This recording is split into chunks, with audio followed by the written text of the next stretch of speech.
the angels record everything that we do. Allah doesn't need angels, but He's created a world of asbab.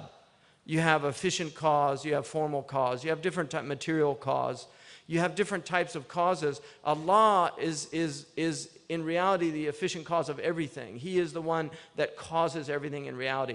And in fact, if you take an extreme occasionalist Ash'ari view, there is no real causation in the world. That's the Ash'ari view, which is probably being substantiated by modern physics in a lot of ways.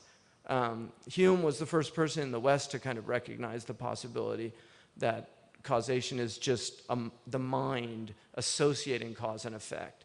But Allahu a'lam, that's what I was taught. لا يقال يقطع بالسكين ومثله يقال في التسخين فإن فعله له بواسطة أحاله أولو العقول الضابطة.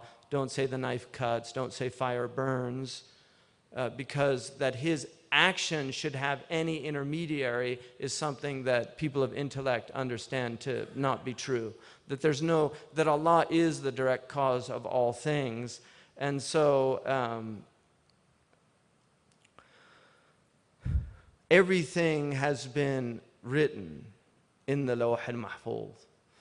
What Allah has given us according, and this is the dominant view, this is what the Imam at-Tahawi puts forward, this is what Abu Bakr al-Baqallani, Imam al-Maturidi, Imam al-Ash'ari, I mean, most of the Imams of Kalam and Tawheed, Usul al-Din, put forward the idea of kasb, that really what we have is we earn through our intentions, but actions and everything else is directly from Allah subhanahu wa ta'ala, that He is the one that in any instant is giving you your istita'a. And Imam at-Tahawi in his Tahawiyya talks about two types of istita'a. The istita'a that is related to actions at the time of the action, and that is from Allah directly. And then there's the istita'a that is your ability that precedes the action, and that is what you are taken into account for. It's your abilities that precede an action. The action itself is from Allah, and we believe that everything is maktub in that way. But we're not determinists, and we're not pure free will. It's between the two. If you want a very simplistic but quite brilliant presentation of this, Sayyidina Ali radiallahu anhu was once asked about, is al-insan mukhayyar am musayyar? Is he free or determined? And this is a big debate in the history of Islam.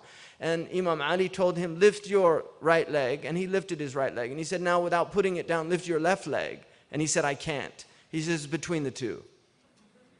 You know, that we have volition, and yet we have constraints that are determined. Allah determined our form. He determined the levels of intellect we have. He determined our parents. He determined our socioeconomic status as we came into the world. There are many things that were that just outside of our capacity entirely. But all of our experience in the world tells us that we are volitional agents, that we have agency. And this is what we are, this is what's written, ma qaddamu.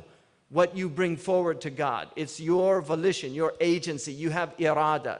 God has given you irada, and that's why we believe that people are responsible for their actions. Unless rufi' an al-qalam, rufi' al-qalamu an thalath. There's three that the pen has been raised up from: the sleeper until he wakes up, the sick person if he's mad or something like that,